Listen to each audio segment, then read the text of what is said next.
let's go.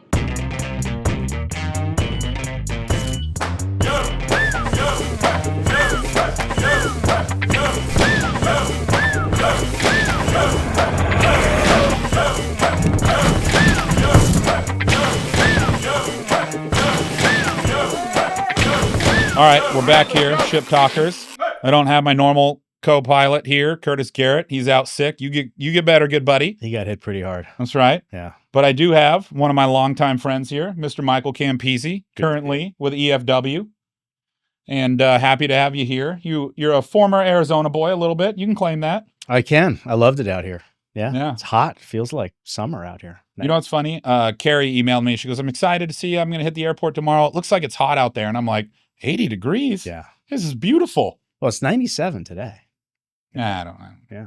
I'm a warm weather guy. I mean, like once you get below 100, I'm happy as a clam. Yeah. That's good to be back. Good deal, man.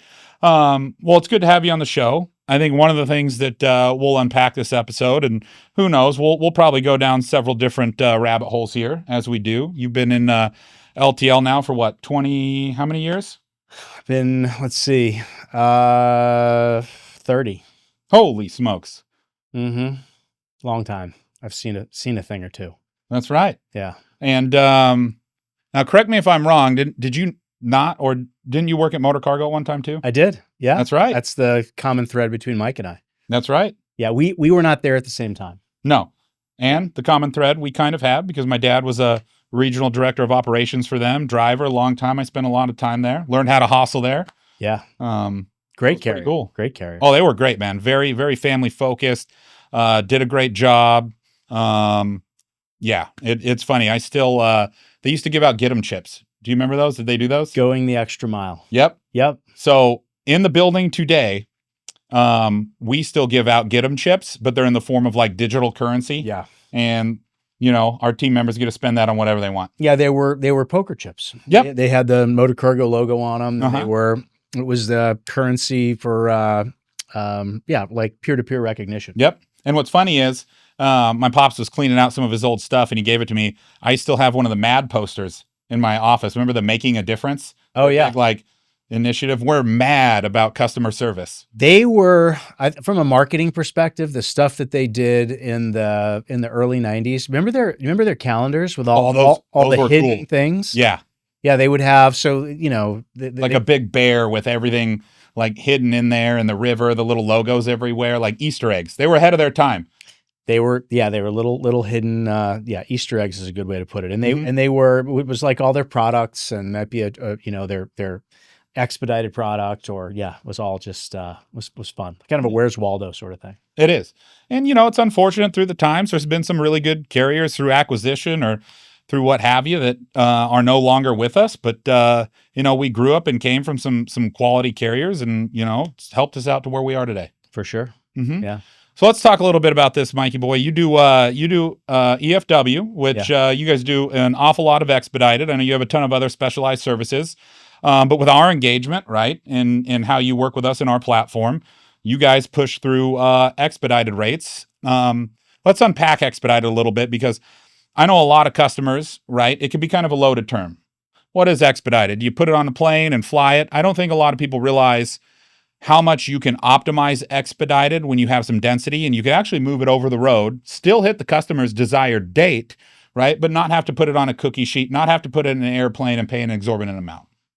For sure. Yeah. I mean, in fact, years ago, there were a lot of companies that were something air that are no longer called that anymore, right? Oh, yeah. Because the reality is a lot of expedited business moves on the ground. Air might be a component of it, but the majority of it, it's not. I mean, what you can do now with Hotshot.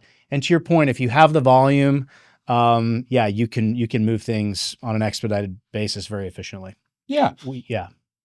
What do you guys see across the board, right? Take us into that a little bit, where you guys are being able to optimize this offering on the front end through a platform like ours, where they can see their standard or common carrier LTL rates, but then see, hey, if I want to get it there in a day or 2 days, through the click of a button, I can take care of that.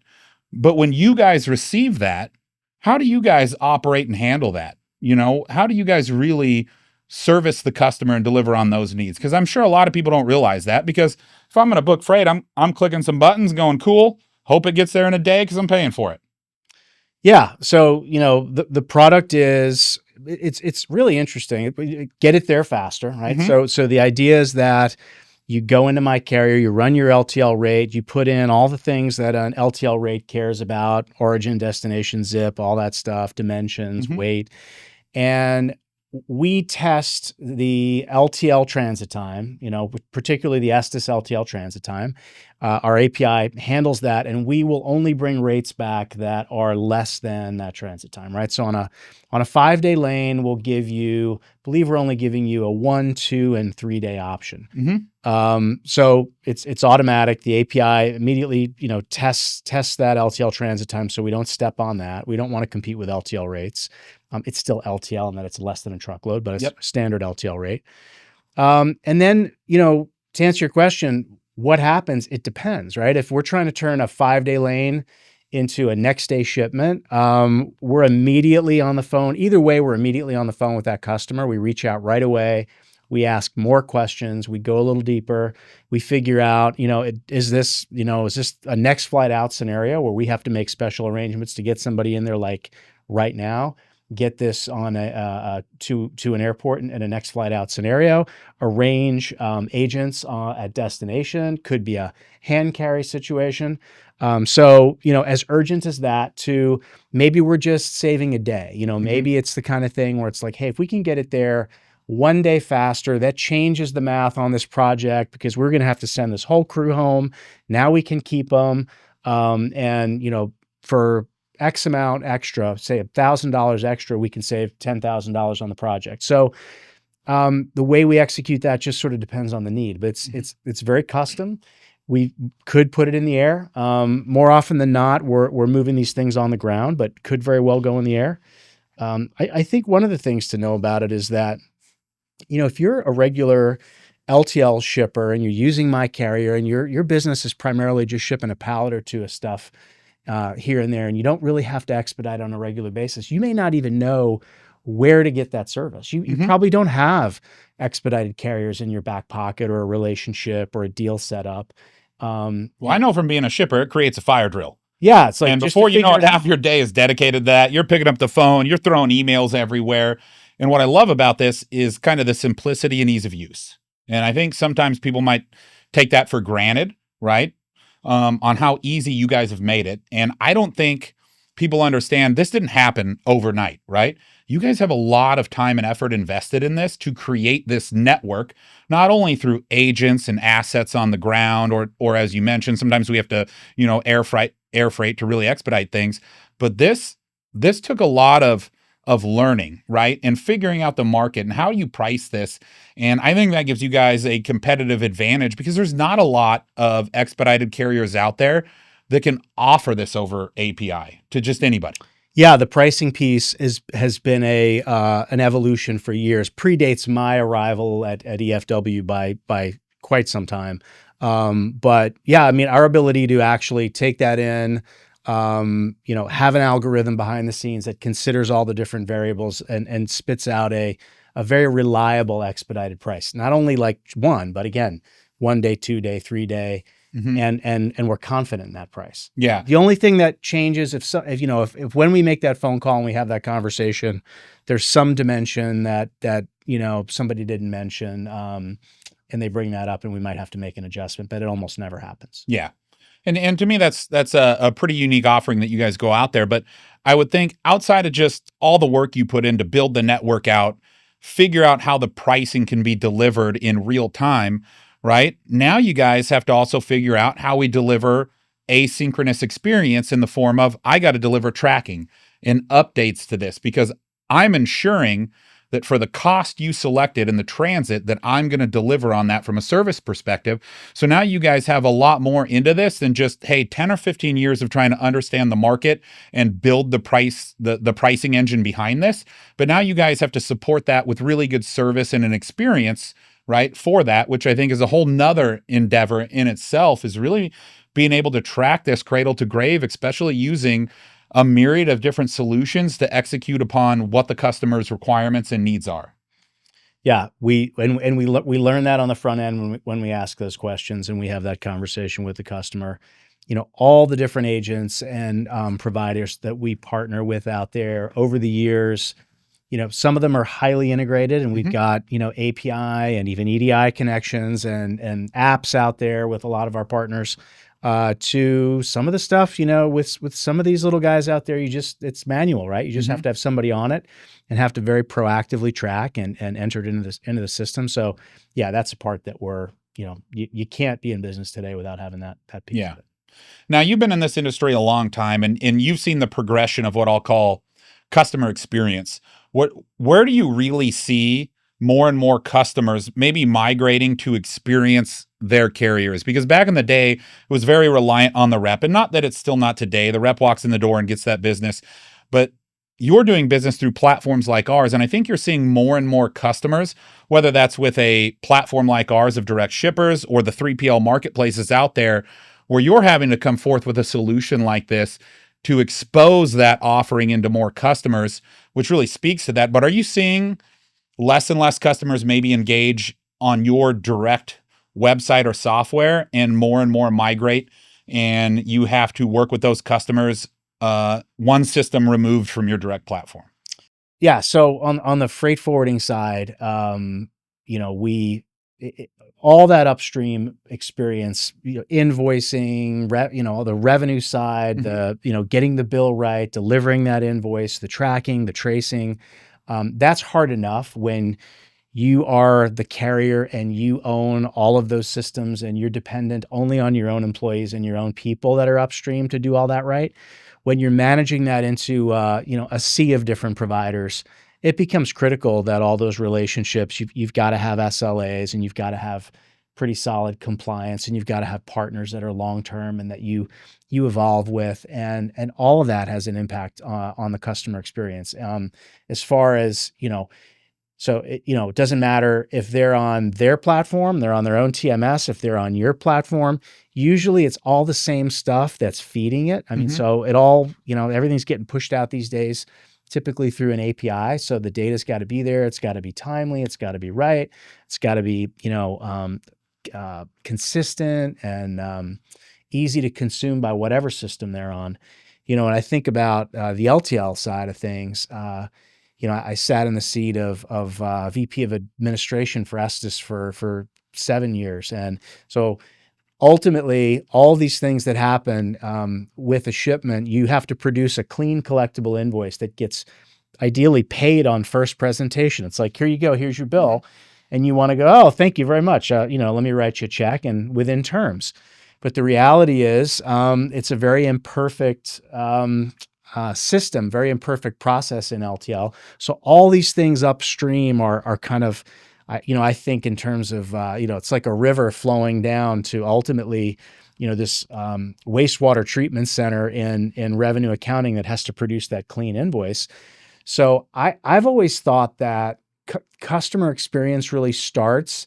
It's in that kitchen where you have to get all that stuff right. It's the stuff that nobody sees, but you've got to get your rates right. You got to get your pricing right. If there are people out there that are looking for places to make sure that all the accessorial charges are on the bill that were performed, that they do that right, that it's consistent.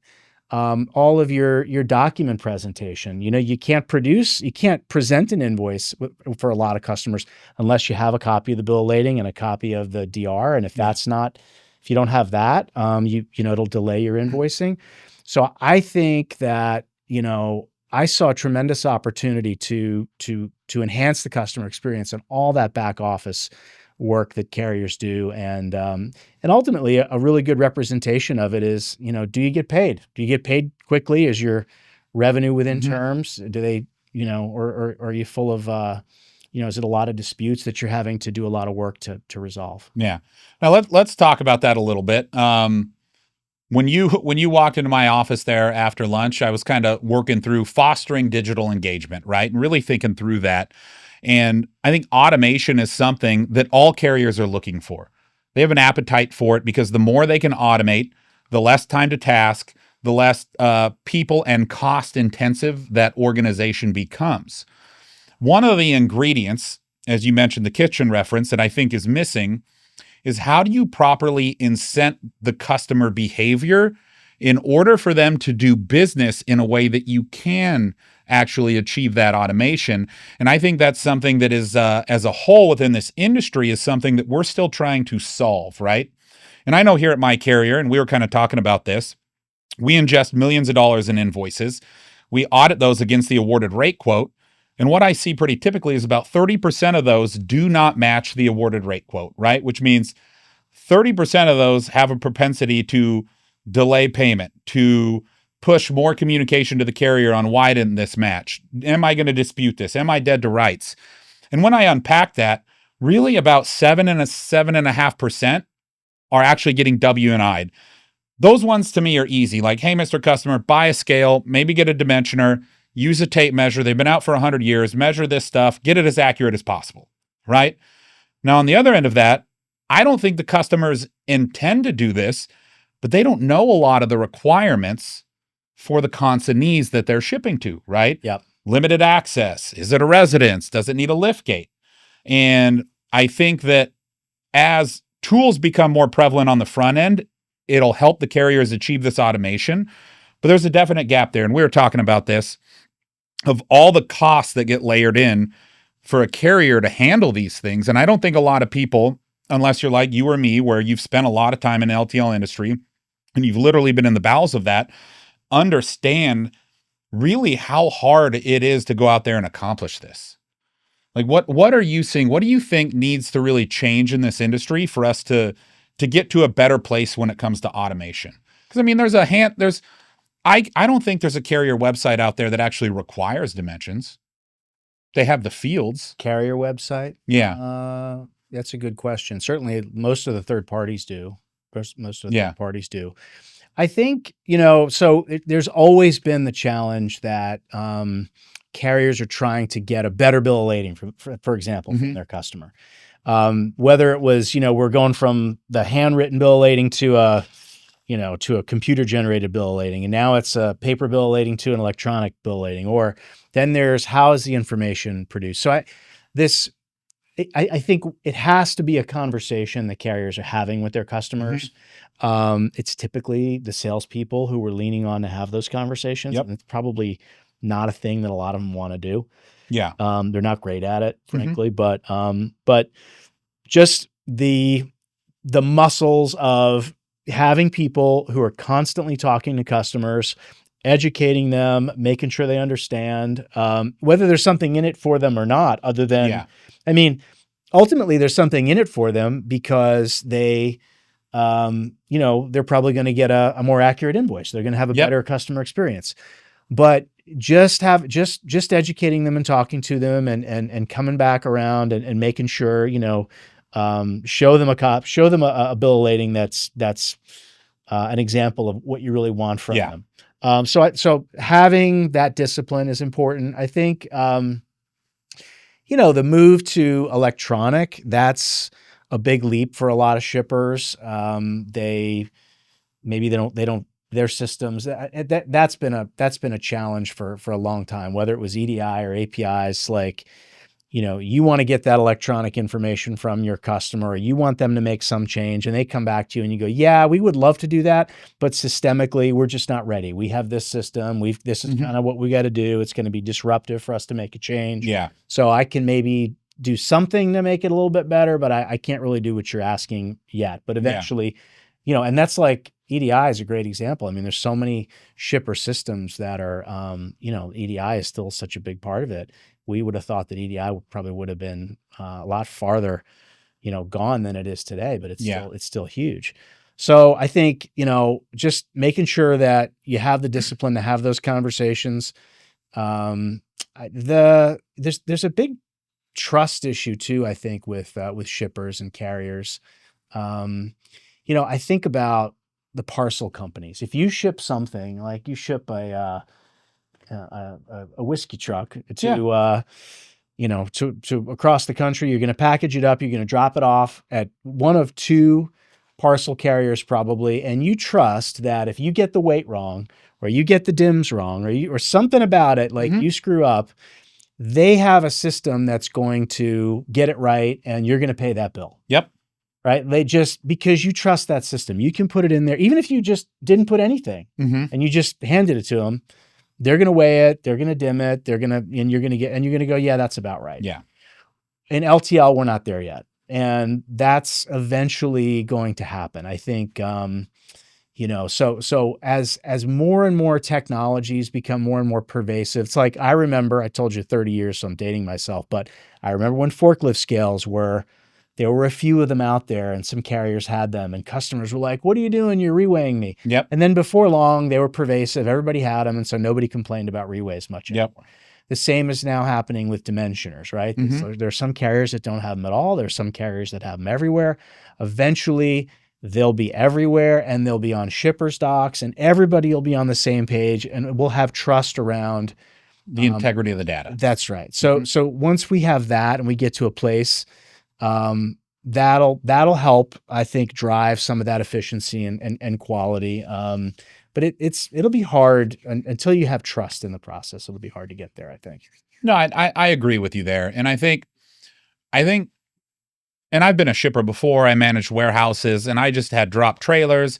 I put the paperwork in there, right? But at that time, there was no reason to have digital connectivity. There was no e-bill of lading standardization like we're driving to. There was nobody doing billing automation at that time, right? So there was really no incent or reason for me to do that. And I get it as a shipper, right? My job is to get as many orders at the door on time, on the trucks, close the trucks, punch out, go home.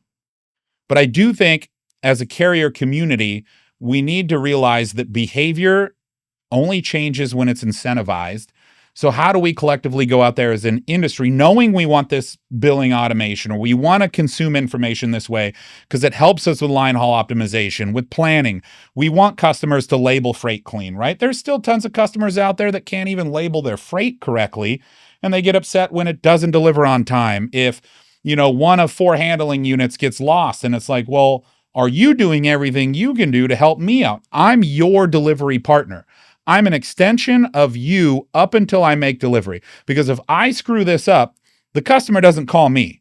They call you. Yeah. So I do think we have to kind of look ourselves in the mirror and just be honest and say, hey, how we've done business for a long time, right? We've kind of created this monster. How do we go out there and clean this up, right? And you mentioned parcel. With parcel, I have to use a required label format. In fact, as a third-party company, I can't even dispatch or produce rates with a FedEx or an OnTrack or a UPS parcel or USPS without being pre-approved that I can print your standard, your label to your requirement so you can get it into your network. Yeah, you got to be certified. Now, I do think for them, because for the longest time, parcel was a duopoly between basically UPS and FedEx, it was easier for them to push those behaviors and requirements. And they did. They gave their customers cool tools like Ship Manager and World Ship, right? That gave them tools. They gave them technology grants to integrate and make things a little more efficient. But now through APIs, you're seeing that duopoly kind of be democratized. And now people can access your speedy deliveries on tracks through a singular platform. And also because of those APIs, and we might pivot here a little bit, is I think you're seeing the access to the type of rates you get through a third party democratized a little bit. And I'm curious on your standpoint on this with LTL carriers, right? We saw the really large growth of 3PLs. Now, I'll never badmouth a 3PL. They're a necessary beast. Some of them do a good job, some better than others, just like every organization out there. But I think in the future, you're going to see most 3PLs getting the same rate to resell from the carriers, right? And it's going to come down to the technology and customer experience over just the cheapest rate. I do believe that'll happen because I'm seeing it happen before my eyes with parcel today. And I think LTL is a fast follow. And when I compare the two models, albeit it's boxes and packages, they are so similar. I think a lot of people like to lump LTL in with truckload, when really LTL is much more similar to parcel with regards to asynchronous, spoke and hub model, and how you access those carriers and rates. So, 3PLs, yeah, there was a time, I mean, really, it went in '08 when the bottom dropped out of the market and we had a recession. Carriers did, it's funny, they were fighting 3PLs off like crazy, and they were growing and they were kind of making a little bit of progress. And then then all of a sudden the whole carrier community just did anything they could do to get the business. And so 3PLs, they had sales forces, they had freight, and carriers, to some degree kind of gave the farm away. And for a long time, the 3PLs just grew like crazy. And when the worm turned and things firmed up a little bit, you've seen, I think a combination of the economy and then just where we are from a tech perspective. Carriers got a lot better at building that pricing discipline to the point now where I think that a lot of carriers in their relationships with 3PLs, they're very, very comfortable and they're very happy with where they are. And I do think there's a lot more consistency. I can remember years ago, you're right. You could see 5 different 3PLs out there, and your pricing would pop up all over the place, and none of that had any relation whatsoever to what you would do in a direct relationship. Yep. And it was frustrating to a direct sales rep. It's like, what's going on here? These guys are all running around. We're not seeing as much of that anymore. And again, I think a lot of that's better analysis, better tools, more pricing discipline. A firm, tighter capacity market really helped create the discipline to do that. So I think the evolution is, it's that Holiday Inn example from years ago, and now a lot of hotels do it. But Holiday Inn came out, it's probably 15 years ago, and said, you're never going to see a cheaper rate out there than what you get on our website. Yep. Like, you're just never going to be able to buy us for less than buying direct. Yep. And they made the promise. And I don't know how often they had to, honor that guarantee, but the reality was, if you went to Orbitz or Expedia or whatever, like, you just, that you couldn't get a better deal than you could on Holiday Inn. So I think, that's where I do agree that that's happening now. And wherever you, when you have the assets, you have to be able to control what you're selling that for. Yeah. I mean, you don't want to be able to, you just look at what retailers, the apparel business is famous for doing that, where they'll say, you're never going to be able to buy a Travis Matthews shirt for, 30% of what you can buy it for, and, at a nice retailer. You're not going to be able to go find it on Amazon.com, or you're not going to be able to go find it, or whatever the brand. They have to be able to control that, to control the value of that product. Which is why they have an MSRP, right? It's the suggested retail price out there in the market for that product. And I guess the difference is they probably have a lot more margin. They could get away get away with selling it for less. Yeah. Whereas in our business, our costs are such that you can't make that kind of mistake. No. I was thinking too, about when it comes to that customer experience and how do we have those conversations with our customers to incentivize them? I think a lot of times we don't ask all the right questions to our customers in the shipping process. There's so many things. The rules tariff is a 100-page document. Oh yeah. All the things that can happen to you if you forget to mention something, or we forget to ask. And I feel like we're going to get better as an industry at remembering to ask the right questions, so that, there isn't this sort of like 100-page of surprises that can come out and you get a speeding ticket. We talked about how that's one of the tricky parts about a lot of these charges and these inconsistencies is they're not applied consistently. Yeah. You'll get it 1 week, and then you won't get it for a month, and then you'll get it. And I think single shipment fee is a big one for me that I see a lot, where it's like charged in some cases, not all the time. When we saw the capacity bust through the roof because of the COVID era, it was being applied all the time. Now capacity lightens up. Now they're kind of picking and choosing how to do it, but it creates an inconsistent customer experience, right? And the customer's like, well, why did it happen on this one but not the other one? Yeah. Right? Like, where's the absolute truth? And it's It's kind of like, I mean, there's no easy way to defend yourself in that situation. It's almost like a speeding ticket. It'd be like if a cop pulled you over and say, well, I speed down this road every day. And why just today? Yep. Why don't you give me a ticket every day? Like, well, I don't know, but now that you mention it, I'll be parked here every day. Yeah. So I think, I think as we get better at getting all the information on the front end, and technology certainly is helping us do that. Yep. We'll get more consistent. Well, let me ask you this. Yeah. And we kind of talked about this earlier, right? It's hard, I think, from an LTL carrier's perspective. I think we all want to do this. We all want to get it right up front, but somebody's got to be the first one to do it, right? And it goes back to that analogy of a pioneer versus settler. A pioneer is going to go out there. They're going to be the first one to blaze the trail. They're going to hit all the failure marks first. Just look at the traversing out west. If you look at American history, the first ones to traverse out west had a rough experience.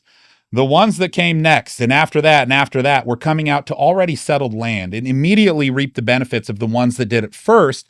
But I think there's a lot of if I'm a carrier, it's scary to me. I could put some form of address validation on the front of my website. But if I do that today, do I distort my rate commensurate to the competition who's not doing that, even though my charges are accurate and reflect that? If somebody else isn't doing that or towing the line, do I automatically present myself as more expensive? And then all of a sudden it turns off to the customer because there's no continuity across multiple brands if I'm just a shipper and looking at it like that. So I think as an industry, it's hard to say, I'm going to go first.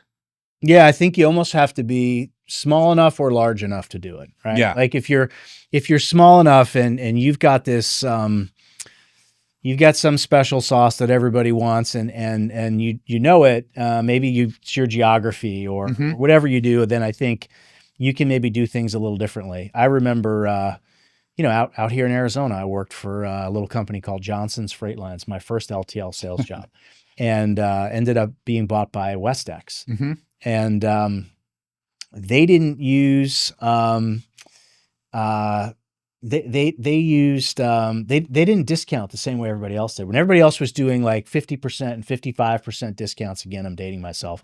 They didn't do that. They had 5 and 10% discounts. And so they just worked off a different scale. So everybody else, if you talk to any other LTL salesperson, they would say, well, customers aren't going to understand that. They think in terms of 50% and 55. Yeah, because discount became king. Yeah. But so how do you sell a 5 or a 10? Well, that's just what we did. And the reality is most customers didn't have a discount at all. The largest had maybe a 5 or a 10. Yeah. And we were able to sell it. It worked, but we were small and niche enough. So, we could kind of carve that out. And then I think on the flip side, if you're going to go out there and you're going to make you're going to try to flip the industry, you better be big enough to have the mass to have everybody follow pretty quickly. Yep. And there's only a few that can do that. And so I think it's tough. Nobody wants to be out there on that bleeding edge. It's risky. Yeah. And that's where I see platforms like ours being able to help the carriers do this in a uniformed manner, to where if we can offer that on the front end, then it's better when you get it on the back end, right? Good in is good out. So if you could present this to the customer across their carrier mix of 3 to 5 carriers, whatever they're using, and you could wash that across all of them so that the rates were an accurate depiction of the service to the actual delivery area, the customer can now consume and digest this in a different way than if they had to access you as a carrier through 3 different individual websites and experiences. And I do think that's where we can partner with the carriers in a way to deliver that optimal customer experience and actually reduce costs on the back end. But it's easy. I can be an armchair LTL warrior here, but it's a lot of work, right? And you've been internally at carriers. You've had to work projects like this, right? Like when you guys brought dimensionalizers and scanners in. How do I do this at scale without irritating the customer by dinging them with all these charges that are after the fact? Yeah. Well, I mean, communication. Right? So everybody has to kind of know what you're working on and why you're working on it. I think I'm trying to think of an example of this. I mean, let's think about when carriers started all buying dimensionalizers, because they all did it at one time. And it started with break bulks, right? And then it moved into, I'm going to put this in every service center because the ROI was there. And at that time, there wasn't a lot of customers dimming and weighing their freight, right? Like even now, when I visit a ton of shippers, right? It still blows me away at the amount that don't have scales. Yeah. I mean, you're talking people that have $500,000, $750,000 plus an LTL spend. You don't even have a scale. Yeah, I think if so your platform, if you can help carriers, we were talking about, how do you ask the questions that maybe we fail to ask, and as a result, we create defects. Mm-hmm. So if you can create, you can add a layer of value in the interface that doesn't exist out there on a carrier's website, and maybe the way you ask about those added services and accessorials is more in the form of the language that the customer understands. Yep. So you can do that maybe, and you can kind of standardize that a bit. I think, again, back to the rules tariff. The rules tariff is just a big, it's this big jar of random stuff that we can kind of pull out and use when we want.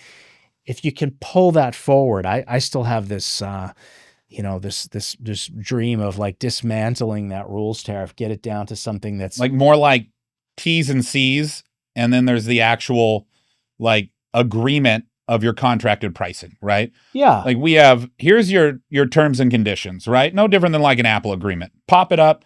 These are the T's and C's, but like all the charges and everything, the way we've priced your account out, it's all in, it will be consistent, and we will not deviate. Right. And we ask you all the questions that need to be asked to get to the stuff that might pop out and surprise you. Mm-hmm. When I was running administration for Estes, I would say, if we can avoid surprising the customer in a negative way, we have to figure out how to do that. Yes. How do we do that? Where are the places that we're surprising them? And are we surprising them because we didn't ask the question? Are we surprising them because, some process we're using maybe has defects in it that can be avoided? Or maybe it's their own bill of lading. Yeah. Maybe it's their own process that's causing defects once they hand it to us and we hand it back to them in an invoice. Yeah. So then how do we get to that customer and kind of sit down and go through it with them? And I think you guys are in a unique position to do that because you're that first interface. Yeah. And you can almost set some standards for the industry in terms of how the industry does business. Yeah, and I've been a culprit of this where I've even said it, where like LTL is a big boat with a tiny rudder. It's hard to really pivot and move fast. But if you really take a step back, I honestly see LTL carriers adopting technology at a much faster pace than the shipper community. And what I mean by that is these carriers, because they have to deliver, they have to pick up the freight, it has to go in trucks, it has to cross state lines, they got to be correct, right? I got to have accurate DIMs and weight because I can only put so much weight in a pup, right? I got to be legal across state lines.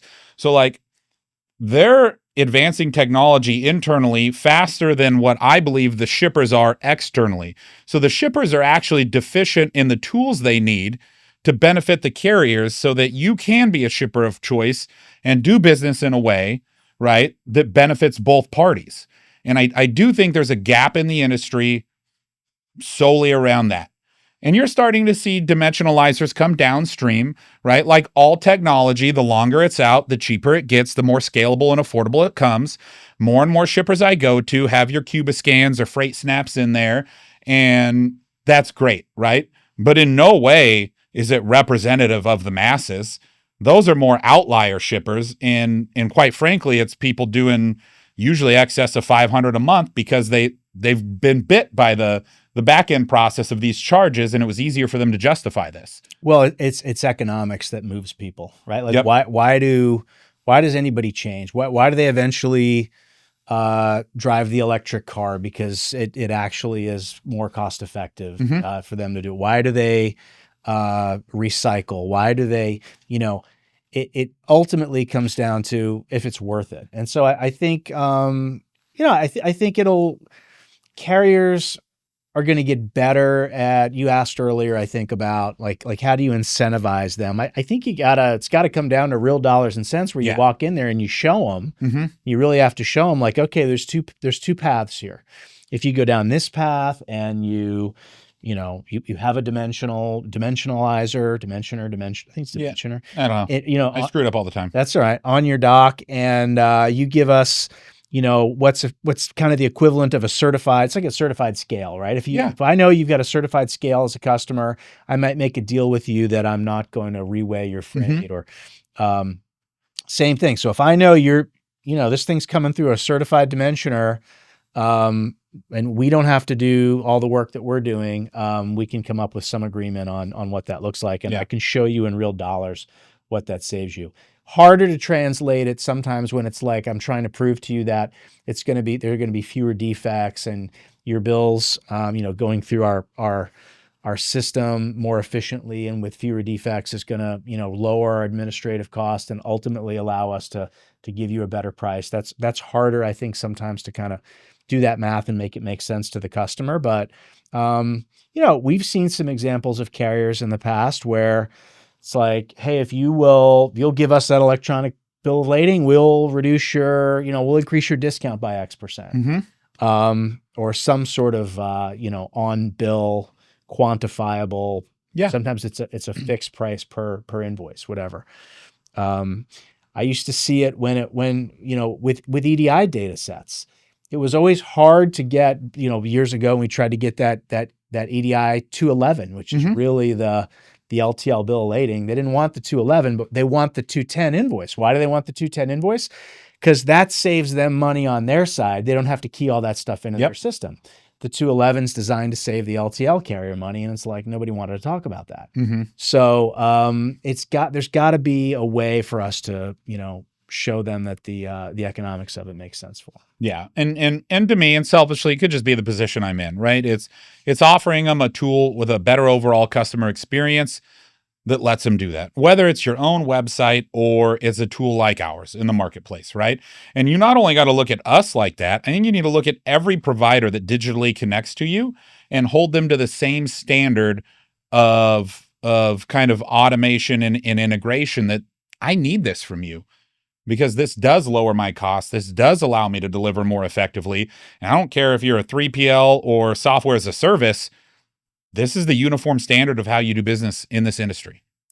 Yeah, no, I agree. When you talk about uniform standards, one of the things that's got to be tricky for you guys too is carriers will sometimes, they'll have something that's pretty special and unique. Good example, Estes has the pickup, the pickup visibility. Free pickup visibility, yep. Yeah, pretty cool. I mean, shows you, your pickups, now all of a sudden on the radar, you can see who's your driver, how many stops away. When the whole industry isn't doing that, serving it up in your platform, how do you deal with that sort of thing? You know what? And that's something where it goes back to communication and collaboration. As the carrier develops these APIs, I think it goes both ways. Be very proactive and reach out to the platforms out there to say, this is what I want to do and I'm going to do.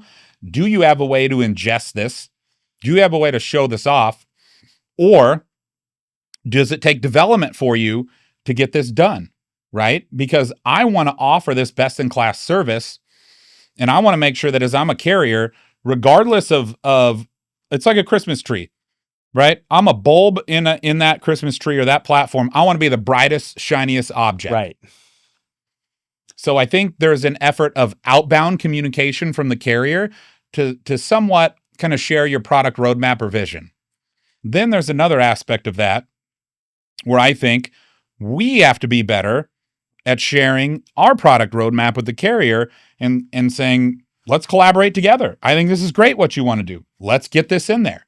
But like everything in a partnership starts with communication.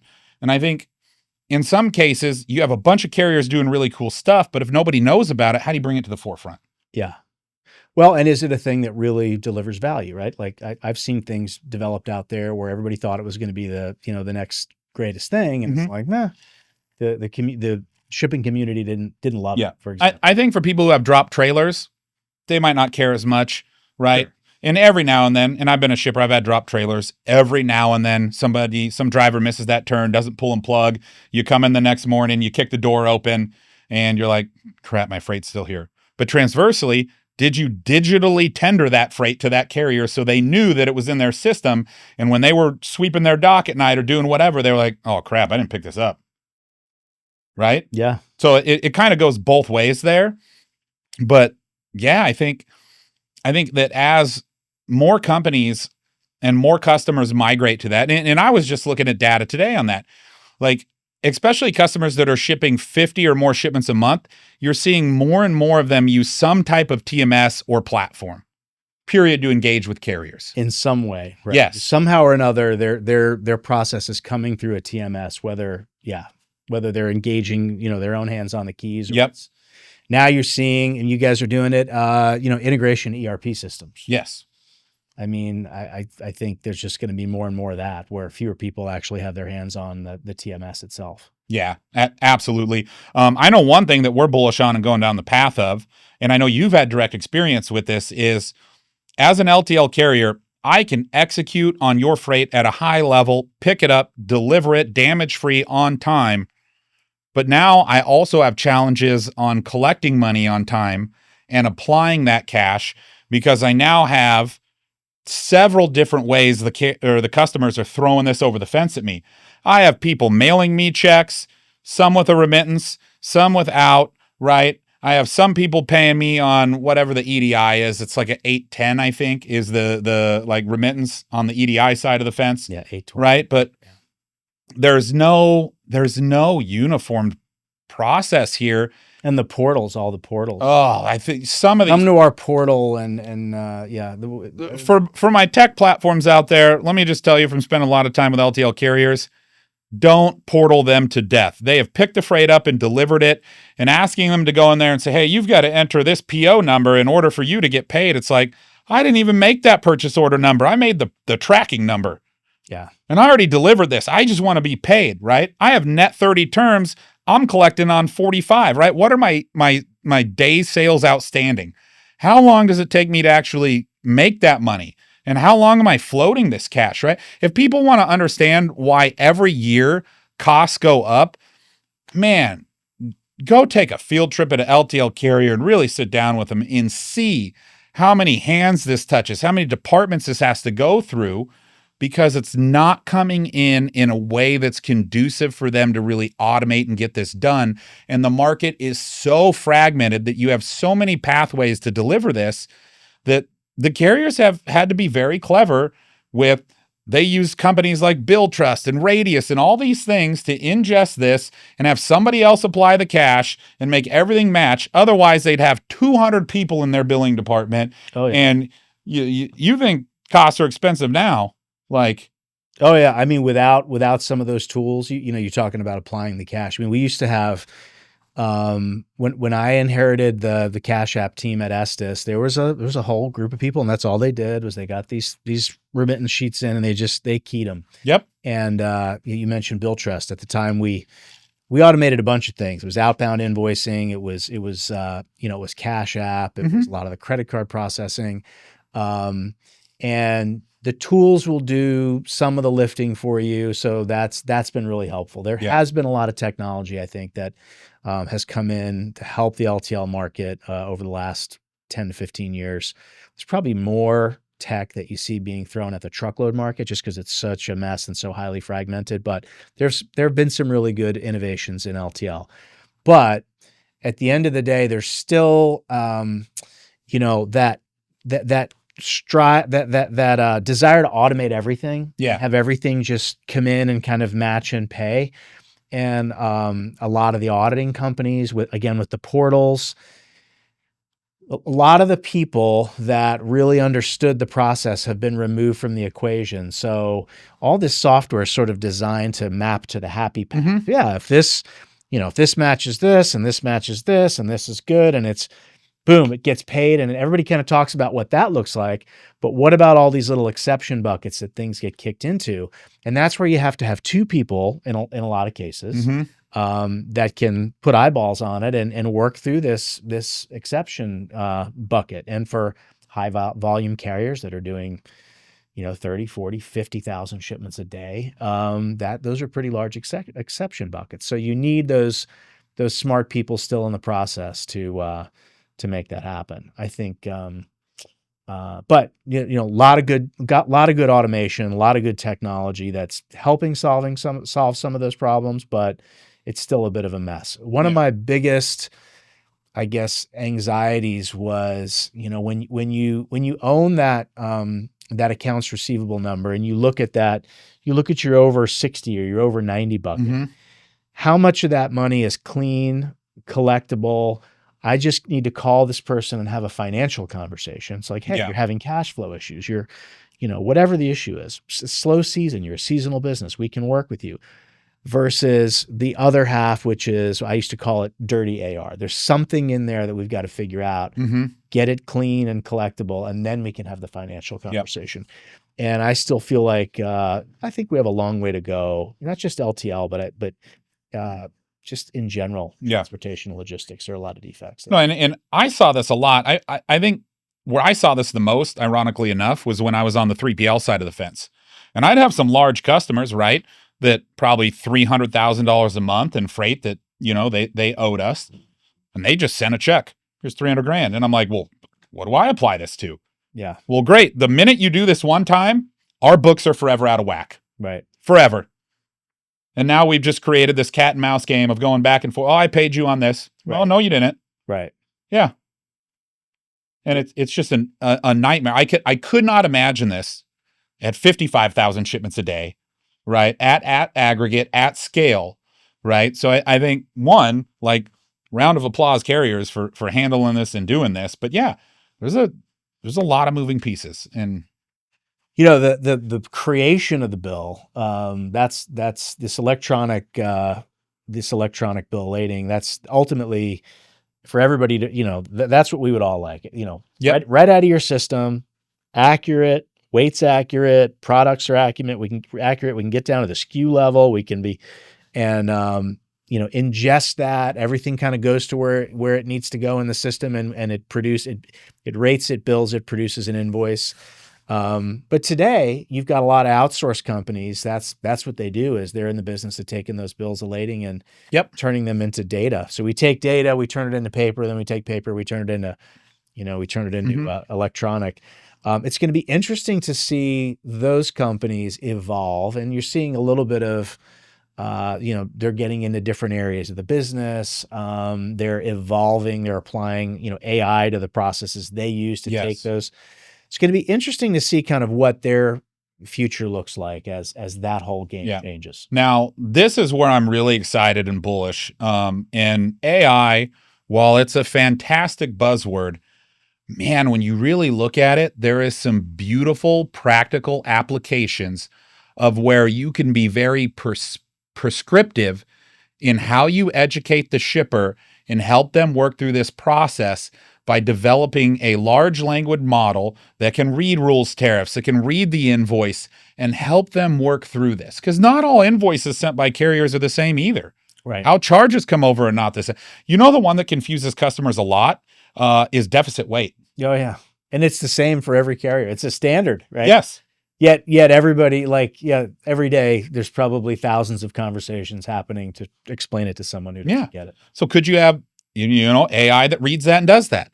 Could you have AI that can have suggestive accessorial and address validation? Hey, this is a strip mall. Historical shipments say that, the last 10 shipments here needed a lift gate. Yeah.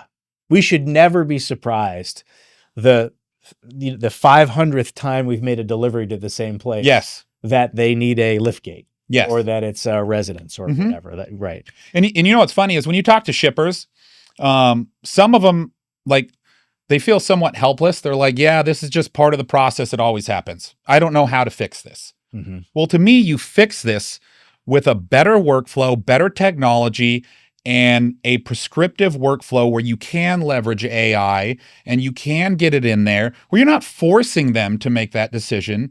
You're just suggesting and saying, hey, this is pretty probable that it needs this. Either pick up the phone and call your receiver and validate, or add this. Yeah. Yeah. I think, I mean, I think we're there with that. I mean, that's a great, very practical use case for AI, looking at large sets of data. I mean, how about this on general rules tariffs? And you know this from a carrier. For people out there, carriers don't operate on a singular rules tariff. There are several customers out there, and I know shippers that make their own rules tariff and make the carriers abide by that, right? So if you're a carrier picking up 55,000 shipments a night, you could have hundreds of variations of rules tariffs, some that had rules you put in there 10 years ago, but you're still doing business with that customer. Now, how do you effectively audit those, rationalize those, and cleanse those? Yeah. Those things are just living out there waiting to bite you in the butt one day. Right. So I think for me, while AI is a buzzword, boy, do I see the potential on practical application at scale to make this much easier, not only for the carrier, but for the shipper. And I know that we are playing with this every day on the product side to figure out the best way to create an optimal customer experience that's going to create an optimal carrier experience. Yeah, I think you guys, you're in a great spot to be able to do it. You've got the transactions coming through your platform. You've got the data. You've got, I mean, you're managing the partnerships across the whole industry. You understand, you know, you guys, the team you've got out there, kind of, you know, you understand how the carrier is doing business. Yep. If anybody's in a great position to kind of get everybody together and say, all right, guys, let me tell you what we're seeing. Yeah. Using AI to have some of those conversations and make some of those cases. So, I hear people all the time kind of blow AI off as something that's, you know, oh, we've had it for a long time, but no, there's what we've got out there today. There's merit to it. It's pretty smart. I mean, you know, and it's making quantum leaps. It's like from when I played with ChatGPT 1.0 to like 5.0 or wherever they're at now. Oh. Well, now it's in real time. So I have the paid version, right? On my, I as well. I'll take a really, you know, if my wife and I go to a nice restaurant or whatever, and we're not really like sophisticated wine people, but I'll shoot the wine list, and go find me a good value and a full bodied red, and the thing will go through and within, you know, 10 seconds spit out 3 or 4 options and go, you know, this one, this one, this one. So I think it's like a lot of technology. The ones who lean into it and figure it out first, it's not replacing you, it's scaling your effort. It's like having a personal assistant. I have, I've had people, you know, that I work with who said, you know, is AI gonna, you know, it's gonna take jobs? And like, well, it's probably, here's what I would say. It's gonna take the jobs in some cases of people that don't know how to use it very effectively. So I think one of the best things that any of us can do in any job, doesn't matter what we're doing, is figure out how to leverage technology. Happens to be what we're calling AI today, ChatGPT, whatever it is. And how do we punch above our weight using a new tool? Yep. I mean, when we first got computers or cell phones or whatever, I mean, it was the same conversation. So I think, it's going to be a big deal in our industry. Oh no, absolutely.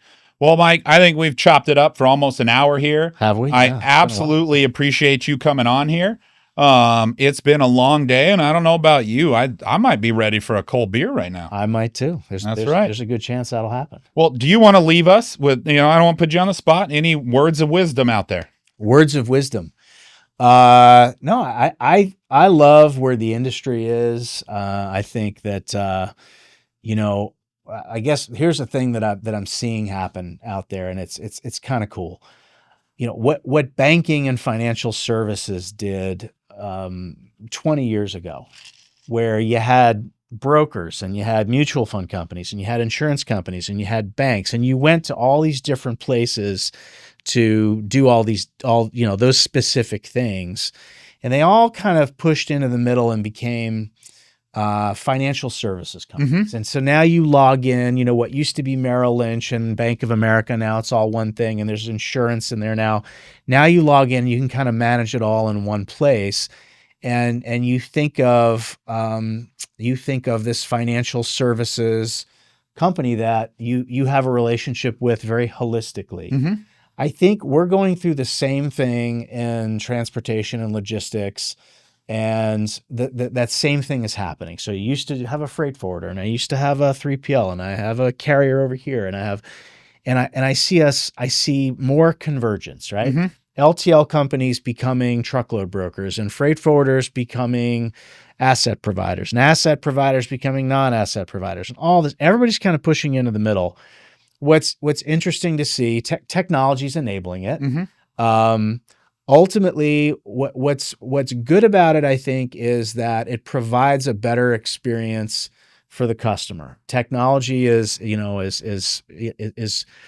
propelled it, but at the end of the day, it allows for our industry to deal with our customers in a less transactional way, Mm-hmm. in a more kind of, looking at the whole patient and having, just creating better customer experiences. Yep. I think you guys are an example of that, where you're becoming a destination that ties all these things together. You've got truckload on the platform Mm-hmm. now. You've got LTL on the platform.